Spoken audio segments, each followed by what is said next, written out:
Welcome to Project Insight's Professional Development Series. Topic today is the top 5 communication pitfalls of project managers. This is the first of a series, a professional development series that we're going to host here with Project Insight. We'll have one a month, and towards the end, we'll show the next couple of topics that we'll be sharing with everybody. And please welcome our instructor today is Diane Buckley-Altwies. She is the CEO of Core Performance Concepts. Diane has been managing software development projects for 30 years as a program manager or a project manager in the insurance, financial services, and healthcare industries. She's co-authored 3 books about project management. She also continues to teach and consult for organizations on various program management, project management, process improvement, and business analysis topics. And she develops courseware topics for project manager. She's lively and engaging speaker at professional meetings and symposia across the country. She was also honored in 2013 as a fellow of PMI of Orange County, California. So welcome, Diane. Thank you. Great. Can you switch to the next slide, please? Yes, sir. Great. Okay. So just a couple things before we begin. All participants will be on the mute during the call. You can ask questions via chat in the chat window, and I'll be paying attention to those so that I can ask her some questions as we go. The PM training is valid for 1 PDU, and you have to be in attendance for the full session. At the very end, we'll have a slide on there with the instructions on how you can retrieve your PDU, and we'll send them by the end of the week. And there will also be a webinar link for the recording for those of you who would like to do that. So, and I'm Steve West. I'm your host today. I'm with Project Insight. At Project Insight, we automate the project manager. We help you automate doing the project management job. We unify your data. Ultimately, our goal is to make your life easier, your work life easier. You can always schedule a demo with us. Go to our website if you're interested in our tool. So, Diane, let's go. Go ahead and take it away. Well, thanks, Steve. I appreciate it, and welcome everybody to our first of several project management training programs with Project Insight. And I want to thank you for having me here. As we go through this, we're going to go today over the 5 communication pitfalls of project managers. And, we only have an hour together, so there's obviously going to be questions you have or places that you might want to do a deeper dive. That chat area that Steve mentioned is going to be a great place to capture all that information so we can provide additional content for you as the months and years go by. But anyway, so let's get started. We're going to talk a bit about 5 communication pitfalls of project managers. As Steve mentioned, I've been a project manager for many, many years. I've seen a lot. As what I tell many people is many times you have to fail to be able to really understand, what you should be doing. So don't ever be afraid of doing little failures, because you learn a lot from that. So we're going to talk about the 5 communication pitfalls of project managers. We're going to identify, as part of this, ways to identify the symptoms of some failures that might be out there and ways for you to fix them. We're going to highlight 5, as I said before. There's probably more, but we're going to stick with 5. A lot of times people say that communication is 90% of a project manager's job. As I said, with regard to experience, my honest opinion is communication is our job.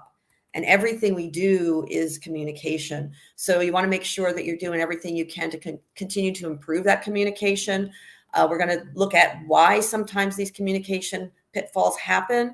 We'll talk about some of the consequences that it causes. And then also at the very end, we'll talk about the various approaches that you can have to solve for some of these areas. I guarantee you that all of you will raise your hand saying, yeah, I've done that before. My team has done that before. So it's a lot to go through. We got an hour together, and we'll hit them as best we can, and then give us your feedback on anything you might want to drill down deeper into in a subsequent seminar. Yeah. Feel free to ask questions, and I'll be asking some as well. Awesome. All right. Well, first we want to talk about symptoms of communication failure. So if I go into a organization, whether I'm a consultant or just a project manager working with a new company, I'm going to be paying attention to a lot of things. And you want to see where we can improve. No project is going to be successful if you have communication failures. There was one time, many times, one time that I was talking to one of my my clients, and they kept saying, well, that's a communication failure. That's a communication failure. I said, honestly, everything is a communication failure. It's recognizing what caused it, what's the symptoms, and what you can do about it. So one of the things, the first one is really if you're seeing silence. We're going to talk about that a bit more, but teams that don't openly communicate with each other, there's going to be some failures out there. The second one is no repeatable documentation. So if you're not using templates and you're recreating things every single time, there is high risk of having some communication failures. So we want to talk about repeatable documentation.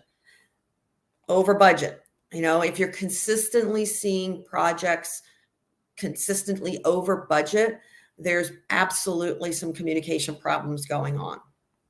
And the last one, and I'm sure there's more, just limited ROI or just poor results. Did your client get what they expected out of this initiative? And if they aren't, and if they're not raving fans of yours, then something went wrong. So as you can see, there's a lot that can go wrong. So let's tackle one at a time of what could. Yeah, sounds great. Let's do it. All right. Let's see if I can get this thing going. There we go. All right. One more little theory thing. Most of us, if anybody in this room has gone through any project management training, you absolutely learned about the communication model. And as you all know, or you should know, that it is not a one-way channel. You have the sender of the communication, the message they're trying to communicate, and then the receiver receiving that communication. How many times do you assume that it's all one way and that receiver should have heard what you said? Always. Well, the reality is thanks, Steve, is that it's two-way. It's a two-way street. And if the receiver doesn't confirm back that they understood the message, then you have not communicated. So how many times did you send an email out? How many times did you send a text message out and never got a response, and you just assume, well, I sent them an email. They shouldn't be doing it. Now, the problem is it's not always their fault. There's a lot of noise out there. We all get hundreds of emails a day. We are all working on multiple things a day. Most organizations that I've seen, the project team does not have the luxury of working on one single project at a time, all 100% resource allocated to that project. I mean, that would be an ideal case. Some of you that are working in a pure agile method, you might have that, but most of what I see out there is not. So you have to recognize that it's not a one way, and there's a lot of noise competing for your message to get to the right person. I have a quick question about that. Of course. Nowadays we have, 20 years ago it was just email or phone and meetings, but now you've got email, phone, Slack, Teams, and then you sit here, text. How do you older, juggle all that? Yeah, as you get older, where did I communicate that? I struggle with, okay, did I do Slack on that, or did I send them an email? Did I talk to them live, or did I just text them? And do you ask your project team to try to get on one platform before you start to help with that? Not asking them to get on one platform. I think you need to understand the purpose of each platform and use it in the right way. We're not going to cover that today, but that might be a really good one to tackle, in a subsequent session, because to me, text is not a decision-making tool. Right. But yeah. You're not going to make a decision on text, or you shouldn't. But we'll kind of hit that one. So let's put that as a little placeholder, and we'll kind of come back to that one. Yeah, great. So the first pitfall is not defining the purpose of the project. So I wanted to bring up two things here: what the definition of a corporate charter is and what the definition of a project charter is. And if you read through this, because I'm not going to read these to you, they're very similar. If you are starting a business, you have to define the objectives, the structure, the operations of your business. A project charter is very similar. You're defining the goals, the objectives, the resources, what you're trying to obtain out of this, what's your ROI. It just might be a smaller subset of a corporate charter. So if you think about a charter being that definition, if you're not using some level of charter, you're not setting the expectations with your team as to what the goal is. So when you think about a project charter, it's no different than any business out there that needs to define what their purpose is and why they exist and what they're trying to accomplish. I have a, So, we have a question about that though, or sure, carry on and I'll answer sure. it. No, go ahead, Steve. Go ahead. So like we talked about, the charter being a really important document. What about for small projects? How do they, if it's like something they do all over and over and over again, should there be some kind of charter on each project, or is that what the corporate charter is for? Nope. The answer to that is yes, you should always have some level of charter. And the main reason why you should is because every single project, what do you think the one thing that always changes on a project?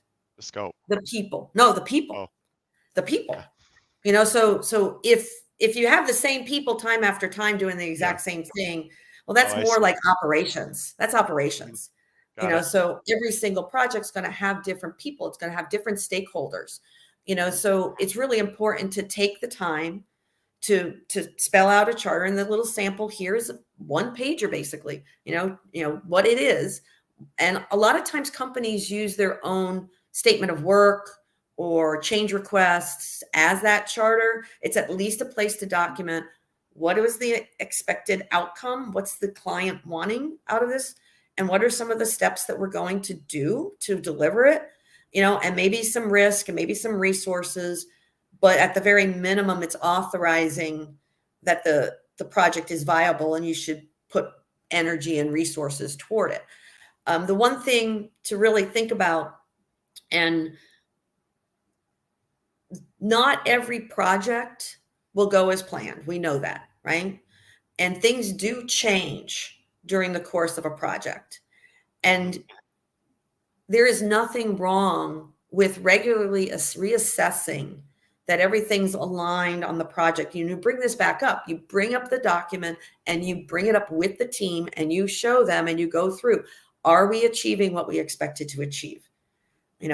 Has the environment changed to where maybe it's not even viable anymore? Maybe you were working on an initiative for a new product enhancement, and then some other, innovative idea came out into the marketplace that really kind of eliminated your opportunity to achieve your goals. There's nothing wrong with stopping a project when it's no longer viable. So it really is a living document, and it doesn't have to be large, and it should be there for every single project we work on. And like, how often would you sit down and look at it again? Like once a week, once a month? No, as needed. That's going to be. It depends. If anybody's done one of my webinars, maybe when was the last time we did this? A couple of years ago, Steve. We always talk about the answer to every project management question is it depends. Yeah. Okay.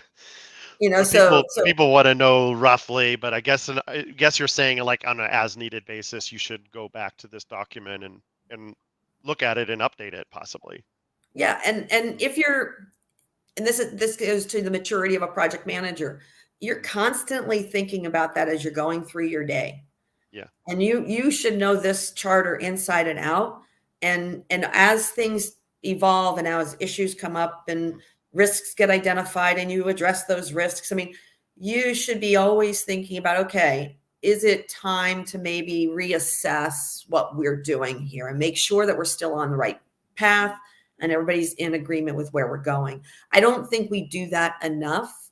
Most of the time we get our little document and then we're off and running and we just deliver what we thought it was, and we never question it. Well, And I think that's it's easy to get caught up in the details of running the project and not necessarily reassessing, are we doing what we thought we were going to do in the beginning, right, you know? right, So, absolutely. And but, it's all about what's the goal, right? So mhm, perfect segue, right? One of the other pitfalls is not defining what proof of success is. mhm, So a lot of times, well, let me step back here. Many of us probably on this call probably have heard of the word SMART objectives. SMART objectives are specific, measurable, achievable, realistic, and timely. They're meant to be yes, no questions. Like, did we increase productivity by 10%? Did we, were we able to process a new application in less than 30 clicks? Things like that that are very specific, that can be measured. The one that you don't want to see is make it more user friendly. That's way too subjective. mhm. So the reality is what we have to do is make sure we define that definition of done very smartly. And for those of us that are on the call here that might be on the business analysis side of the house, you guys are the ones that are really driving what those requirements are. And those requirements need to be measurable. What are we trying to accomplish? And if we make them very smart and we make them yes, no answers, then when you get to the end, it's very clear as to whether or not you've achieved what you wanted to achieve. Now, I'll also ask the question out here, hypothetically, how many objectives should you have in a project? And most of the time I get people answering questions, no more than 10 or, 5 or more. But the reality is maybe 3 or less. And the reason I say that is if I have 3 objectives and I miss one, did I succeed? And probably the answer is going to say no. Yeah. If I missed 2, I definitely didn't succeed. But if I had 10 out there and I missed 2, then it's a little bit grayer as to whether or not I succeeded, because those 2 might have been the most important ones to achieve the objectives. So Mhm. it gets very, very fuzzy if we're not concise and very clear as to what we want to succeed. We could try to be focus on being under budget, or we can focus on having high quality. You probably can't do both at the same time. So your objectives are the same kind of thing. We want to make sure they're very specific, very measurable, yes, no answers, and not maybe, and makes it very clear. Yeah. Okay, did you want to say something, Well, Steve? I have a question. I mean, Sure. you mentioned a couple, just rattled off a few typical objectives. It sounds to me, the way you were describing it, that each project can be whatever those objectives might be, and it's not Correct. always the same 3 things. And it, Correct. yeah. So, but narrowing it, do you find it when people try to put too many objectives out there in a project? Absolutely. Because they want to get a new system in place. Right. And I'll use an example. Let's just implement a Project Insight. Mhm. Nobody's going to take advantage of every feature in Project Insight day one. Mhm. And so what you have to do is say, okay, what's our biggest problem right now? And how can a project management software help us? And in the case when we were working on that project a couple of years ago, it was we needed a reporting capability to be able to share our progress so that we can do our revenue calculations with accounting. That was objective number 1. And we focused on that. We built our templates, we built our reports.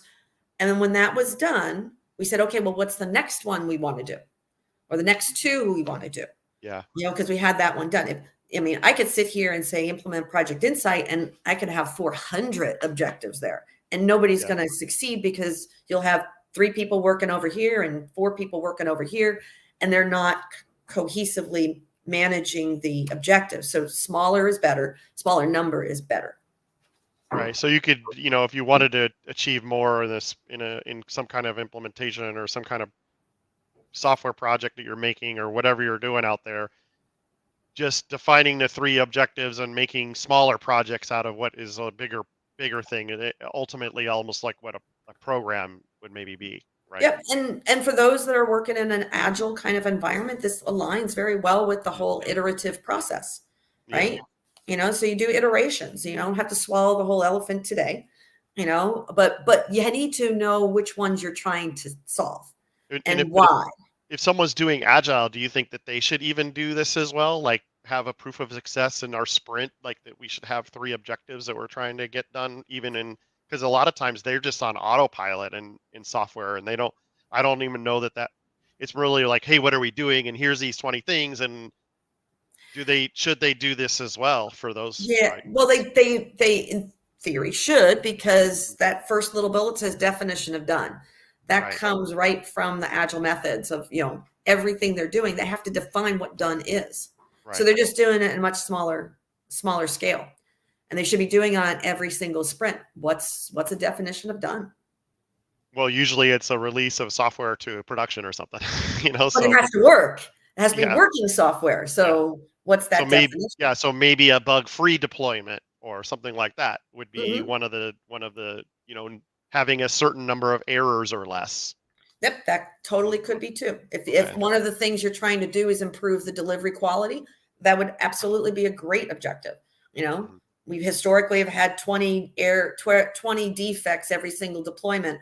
Let's work Yeah. to improve that, and you start chipping away at what you've been doing that caused those challenges.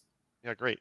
Yeah, and this goes right into the whole thing about, what is what are the different kinds of goals you could have.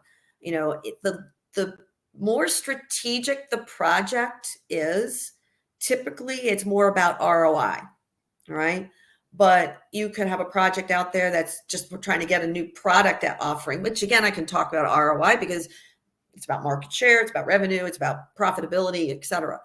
Or you can have a project out there that's just talking about how can we reduce costs. So there's lots and lots of different goals.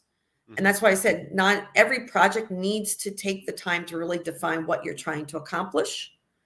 And then everything you do within that project needs to be aligned with what those goals are. Mhm. Number 3, assuming scope. Well, here we go. This is the hot potato topic. This is the hot potato. Well, what's I funny think is so. I had a manager many years ago. Let's see. Yeah, about half my life ago. Um, and he got angry with me because I wrote up what was included in the project and not included in the project. And he said, "Why are you putting what's not included? We don't want to tell them that." I said, "Yes, we do." I said, "If I don't tell them what's not included, then they're going to assume it's included. Right. And then we have nothing to go on." So if you think about it from a contract standpoint, and how many times have you been put in a position where the client says, "Well, I thought it was included," It happens a and lot. you didn't really spell it out. So Mhm. guess what? You end up doing it, and now you just increase the scope, and it wasn't expected to be in there. So Yeah. I'm a big proponent of spelling it out, what's not included, what's included, and let the conversation happen before you even sign the contract. So, but So this is all about communication, right? yeah, but what about like when we talk about software projects? I mean, this happens in I think this can happen in any kind of project. That's, Mhm, construction, mhm, deploying something in business. But what do you do about, you know, we know things are going to come up when we make software here at our own company. We know things come up, mhm. and, like what I always try to do is kind of anticipate a certain amount of that. But how do you handle, when things do come up that you should do? So the first question is the thing that comes up, does it help me achieve the goals that have been spelled out? Is it necessary for that? Oh, that's a If it good point. is, okay, I might want to consider it. But if it's not, then Yeah, guess what? That can go to phase 2, be in the yeah. next project. That's So a good process. that's a simple way to kind of, manage that expectation. Sometimes it might be hard to prove that it doesn't affect that, but you could have 10, like I said, 10 things that I can do to achieve my goal. but those 10 things have different levels of contribution to that goal. So if you do have 10 things, which ones are the ones that you really need to make sure succeed? Because 4 of them might give you 90%, get you 90% of the way there. And that's another way to kind of trim down on the number of objectives, is kind of rank them in what is their contribution to the overall effort. So you might have the 20 defects that come out. Well, 10 of the 20 are this one thing. So that's the one I want to tackle. It's the whole, Pareto's law of 80-20 rule. Find the thing that's the most frequent, and the ones that are less frequent, you may not need to do anything with. Just let them be and not spend that time and energy. So not all issues that come up are created equal, in my opinion. Well, do you leave in your project planning? Do you leave a little bit of absolutely slush fund? Okay, yeah. Absolutely. No, you have to have your contingency. And is there a percentage that you recommend? Like, if I have $1 million project, I should have $200,000 worth of additional slush fund. Is it like 20% effort, more or less, or there's no rule of thumb? I would probably say do some analysis on your own organizational projects, because there's probably tendencies, like, for example, in construction, there's always like this 25%, always plan 20 to 25% more because stuff comes up. In the company that I work with right now, their risk area is probably about, the problem is depending on the resources that are implementing the project. If they're newer resources, you're going to have to plan a little bit more. If there's the seasoned vets, not as much. So it's more about who's working on the project to do that adjustment versus, generically across all projects. That's good. So this particular, we're talking about scope, and, we're talking about, how are you going to manage some of these changes, and things will pop up. We know that. And I want you to understand the difference between effectiveness and efficiency. So what we're really trying to do is be effective and do the right things versus be just efficient. Efficiency is important. I want to be able to do things well, So if I have a junior programmer, they're going to be slower than a senior programmer, right? You would just assume that, right? But what you want to make sure is they're working on the right things. Too often they end up working on the wrong things and not the higher priority things. And that could be efficiently working on the wrong things. So what you want is efficiency, but working on the right things. And that makes your whole program and your whole team more effective. It means they can get things done in a faster period of time and get things done well if you're effective. I have some teams that I've worked with. They're consistently over budget. And they're actually good workers. They manage to a process and they follow all those steps, and they're very efficient at all those steps, but they're constantly over budget. So they are being effective. They may not be the most efficient, but the client's happy at the end. So if I had to choose between one of the two, I'd much rather have somebody be effective than efficiently working on the wrong things. Efficiently working on the wrong things means you went down the wrong path and the client didn't get what they wanted. Right. And so if they're working on the wrong things, I'm assuming that they maybe didn't define their scope very well, or maybe the priorities aren't set up. Right. Yeah. It all ties together. Somewhere along the line, somebody went down a path and nobody pulled them back. Nobody reeled them back in, which is the project manager's job, to get them refocused on the things that they should be doing. Yeah, that's hard. That's not easy to do. Yeah, and it happens all the time. So, I mean, just to use an example, let's say you're doing a new website, and you say, we're going to do a home page, a product store page, we're going to do a blog page and contact page. And you all sign off, say, that's what we're going to do. That's not ever what happens. Nobody asks the question, where should we put business history? Where should we do sales page? What about white papers? What about team member pages? What about careers pages? All of a sudden, those 4 pages turned into another 5. Mm-hmm. Because, well, the sales page, of course, on the product store page, we have to put a sales page, or, on the contact page, of course, I want to put careers and page, careers page there. And it's so easy to digress Mm-hmm. if you don't spell it out from the beginning. And that's where the business analyst and the, requirements gathering is super, super important. And for those business analysts on there, it doesn't mean this whole thing means that you are not an order taker.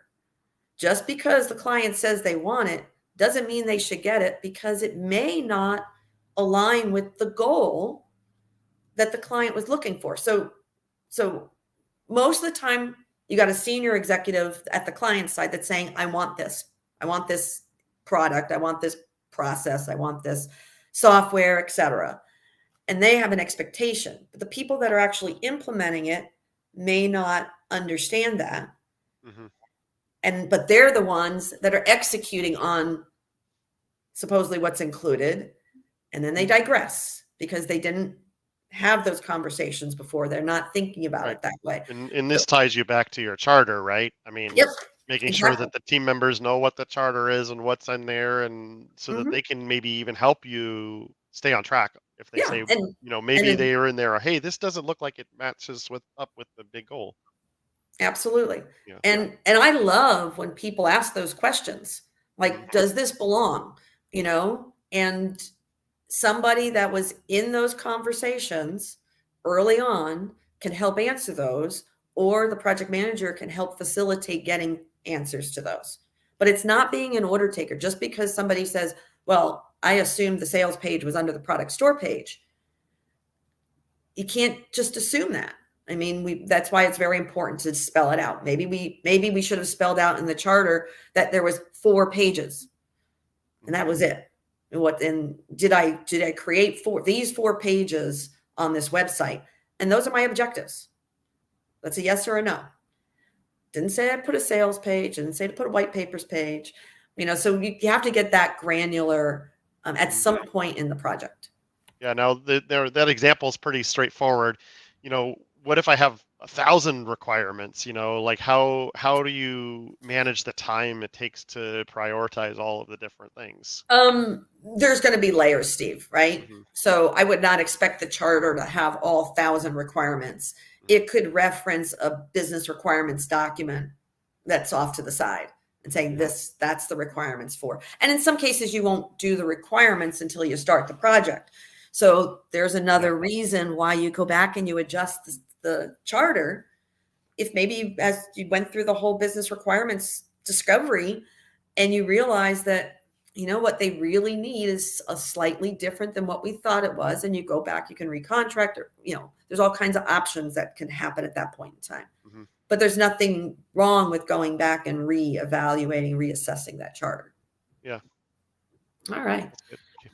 So number 4, how are we doing on time? We're good. We're doing good. We're doing good. I'll keep it. That's my job, is to keep us get on track. Of course. Awesome job, Steve. Great job. Keeping us being very effective, right? Hopefully. All right. So the next pitfall is assuming what was heard. And this kind of talks to some of what you were talking about earlier, Steve, about all the different paths we have. And that causes a lot of challenges.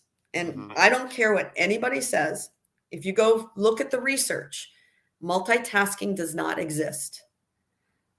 And if there's 3 different kinds, it's attempting to do 2 or more things simultaneously.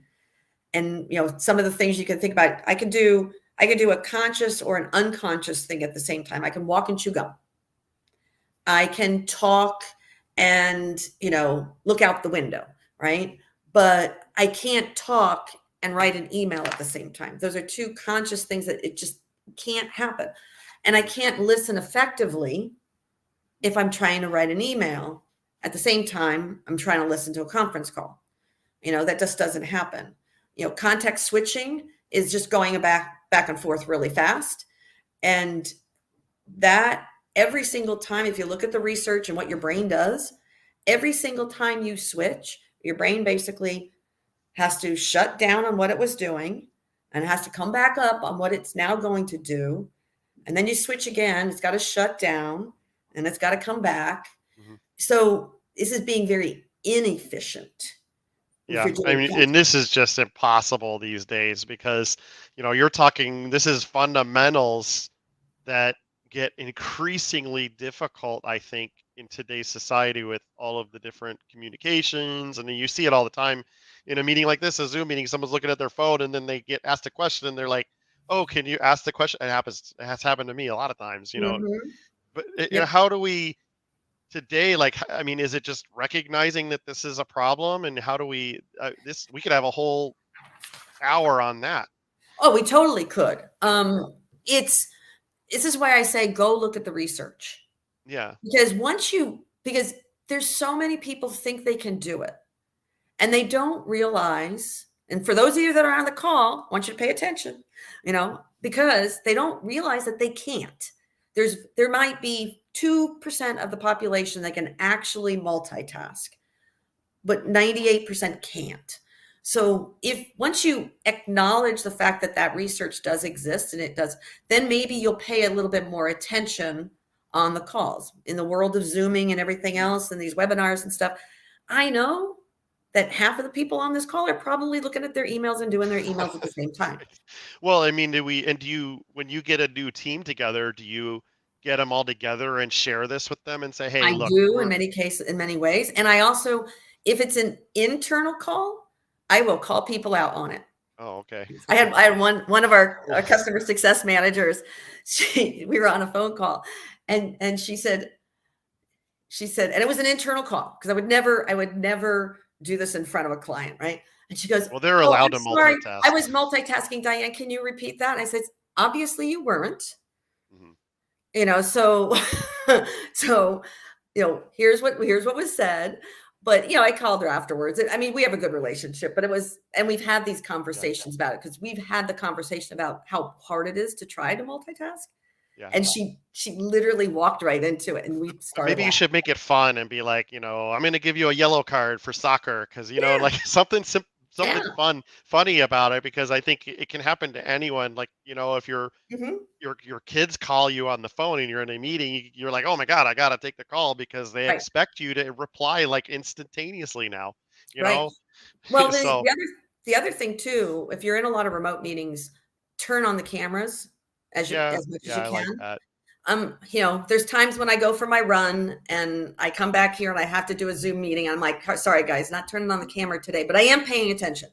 Mhm. But I'm also one of those individuals that has accepted the fact that I can't multitask. So I pay attention, Yeah. but you can require that people put on their cameras. You can well, I used to prep people like having Slack on once in a while at the same time, and I'd be talking to a client or whatever, and maybe our CFO or our CTO was on the call with us, and I know that they're multitasking or trying to, Hmm. and so I would basically say I would Slack them as I'm hearing a question that might be for them to answer. Pay attention. Oh, This one's for you.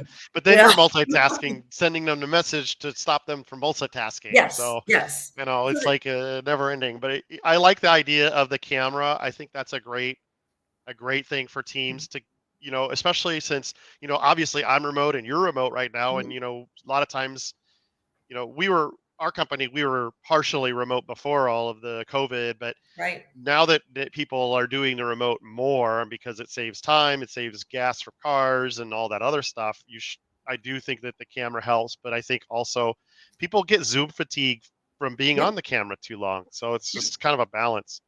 As we were talking about here, is you're checking your hair, Yeah.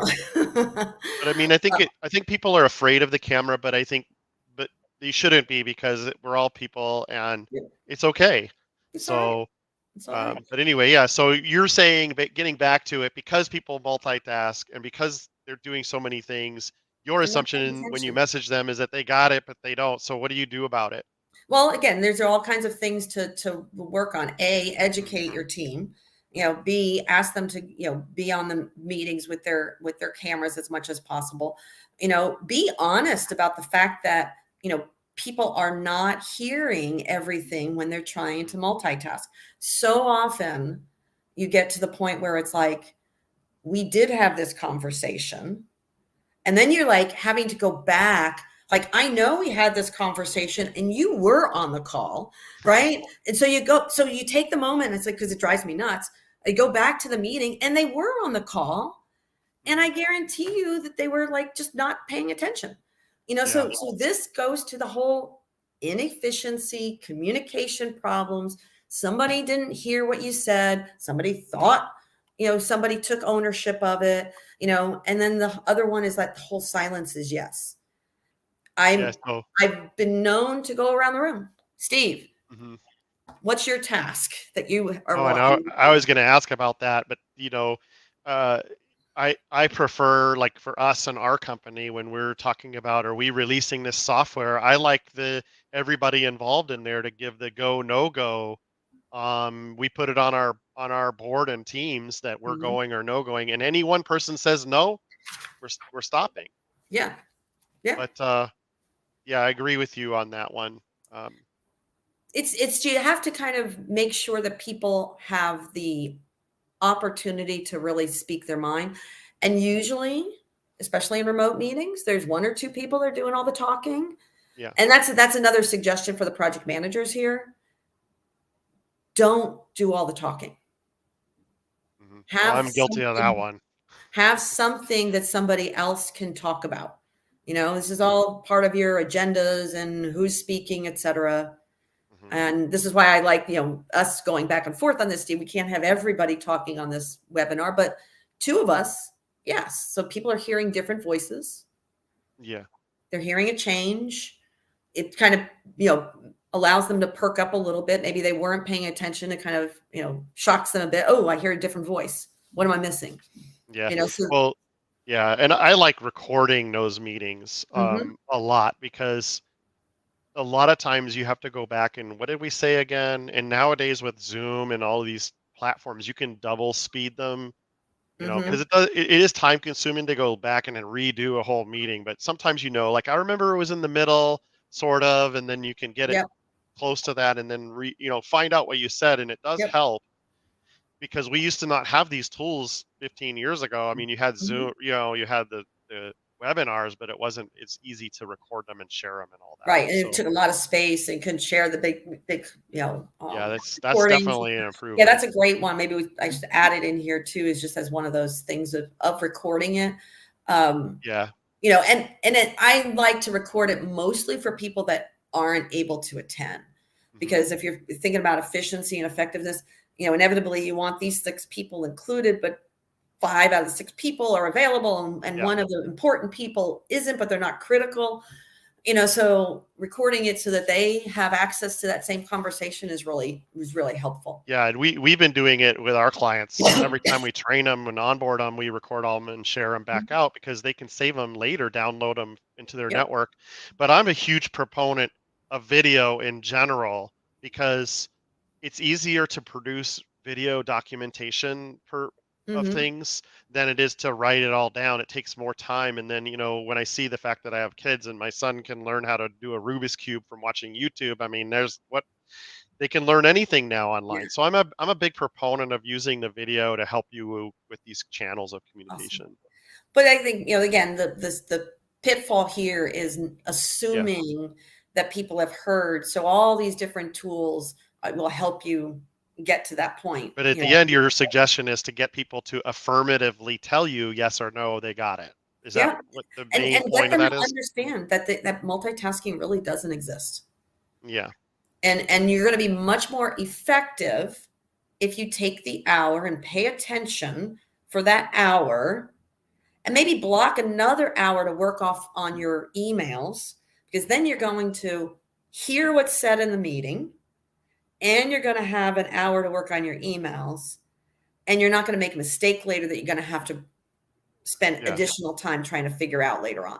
Because the multitasking at the end of the day takes longer than not. It does. It absolutely does, because you're just you're shutting on and shutting off. So you're hearing in a minute, you're not hearing a minute. You're hearing a minute, you're not. You're going to miss something. That's inevitable. Yeah. Here we have our last topic, our Our last last topic pitfall. of the day, number 5, is assuming that your team knows what to do. And I heard this little quote the other day or a couple weeks ago. Education and training in an organizational setting is a polishing action, not a structural change. So when we bring on people into our organization, we're expecting them to have some level of skill, right? That to do their job. But we're all trying to grow in our job. So we probably don't have everything we need to successfully deliver all the time. So as a project manager, you do have to understand what training is needed, what actions need to be taken, making sure people are clear with their assignments. I know in Project Insight, you got the to-dos in there. Now, if you're working with somebody that's a seasoned vet on putting QA test plans together, you don't need the to-dos. But if you got a brand new person, maybe you do. So recognizing the level of competency in your team and giving them additional tools to make sure that they're successful, and then ultimately follow up. I mean, that's one of the challenges is, we get these project teams and we kind of assume that they know what to do. Yeah. And that's another bad assumption. Well, and one of the things that we've done in our tool to help make that better is that everyone has a really simple home screen for their team members and a really simple view of these are the things you're supposed to do in your project, and whether it's just one project or 100. Mm-hmm. The tool will actually help narrow that down. Yep. But I think what you're saying here is even though we might have that tool to really make that easier for somebody, you still got to make sure they really know what those tasks that you Yeah. schedule for them mean Yeah. at the end of the day. Yeah. So So training to me is a huge responsibility of the project manager, and recognizing when training is needed. You but what know, if you're not the subject matter expert on something? Do you coordinate with the training or make absolutely, okay? absolutely. So it's like, let me see if I can give an example. Uh, I know, like it actually just happened the other week. Is we have a new manager of support, and she's awesome. She gets it, and unfortunately, over the years, the support team hasn't had that level of management support to help them grow. Mhm. And there's things that the support team certainly can handle to make the whole delivery process very efficient. But I know that if I just talk to one of them, that might help the one person, but it really needs to be kind of educated and trained to all 30 of the support team. So having that manager kind of go through, what it is that an extra step that they can do to really help and make sure the project delivery is successful, work with her.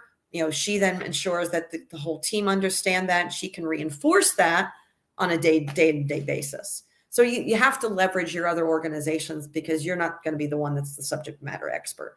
But you have to Yeah. understand, like, what do my team members need to be the most successful in delivering this project? And that is my responsibility, right? Yep. I'm the one that needs to make sure that that happens. So there's a really simple little formula. What is the need? What do they need to know how to do? And what do they have? What skills do they have? And then what's left to train? So this is that polishing action. So it's important for the project manager to get to know those resources, know where they have gaps, and understand the types of skills that are needed. Not necessarily know how to do that, but understand when there might be a gap, and then help facilitate that training. And you have to encourage the dialogue. So going back to our meetings and not listening and not hearing, somebody could be silent because they just don't know. Yeah, that happens a lot. I think there are people that are afraid to say, I don't know. So I think it's important for a project manager to make sure that everybody that it's okay to not know something. And it's really hard because of all the different people all over the world and different cultures now. Yep. Some cultures it's easier to say I don't know, and others it's not. Well, and that's why I really like the statement about the polishing action. Hmm. if everybody understands that, you know what, you're going to come to the job with a certain amount of experience, but you're not going to have it all. Yeah. You're not going to have it all. So let's help them add a new skill to their repertoire, right? Let's help them be better at speaking in front of a client. You know, let's help them, you know, and again, me helping a team member get better at something is ultimately going to help the project. Yeah. And then this other one, this other cute little formula here called pesos. May not be politically correct anymore, but who knows? You know, this is an old one. So as somebody that is looking at where people need training, you know, you want to prepare. You they need to know what to do. You want to explain. So I know that we're going to need this kind of skill set to execute on this particular activity really well. So you need somebody to prepare that training. You need somebody to explain it. And then you need to show them. This is just a typical training methodology, right? Prepare, explain, show. Right. Once you show, then you should observe. Once you observe, then you're kind of supervising. So somebody might come and say, hey, you know, I finished this. Okay, take a look at it. You say, oh, you know what? Not quite, but make these last couple changes and go to change, make those changes and come back. That's the supervised part. Not doing it for them. Yeah, that's a hard one. It is hard. I mean, a lot of us as project managers came through the ranks as, you know, probably some skill set that we're comfortable with. And sometimes it's really hard to delegate. And where we typically fail is after we show, we leave. And then the person never gets any feedback. So although we're going back and doing this need, have, train, right? It's even more important to make sure after you've trained, you take that little extra time to observe and supervise. Yeah, and one of the ways that we've actually done that in our own organization here at Project Insight is when we develop something for somebody, we actually like to have the engineers do the presentation to, at least internally, to each other, because it does, you know, it does force the conversation of, did this really meet the need? You know, I mean, I think it's easy for them to say, oh, I'm done, check in, move to the next task, without actually showing it. When I say them, like in software engineering, at least, it's easy to just keep moving down the task list. I agree. And I know let me get to this last little one here, since we are getting close to the end here. Yes. So again, we've had our 5 pitfalls, and really what we're trying to do is, you know, bring clarity to the project. So we want to make sure we have clarity of purpose. We want to document those charters. We want to share it. We want to maintain it.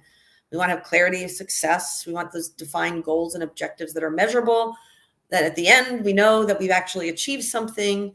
You know, we want to have clarity of the scope, and that includes what's included and what's not included, and make sure our whole team is working on the right things, not just being busy and overwhelmed. And then we want clarity of communication, where we're not assuming, we're engaging with people on a regular basis, and not just assuming that they understand, which then brings the clarity of the capabilities, which is our responsibility to help our team succeed. So we have to think about the training aspect of it as we go through the delivery of a project.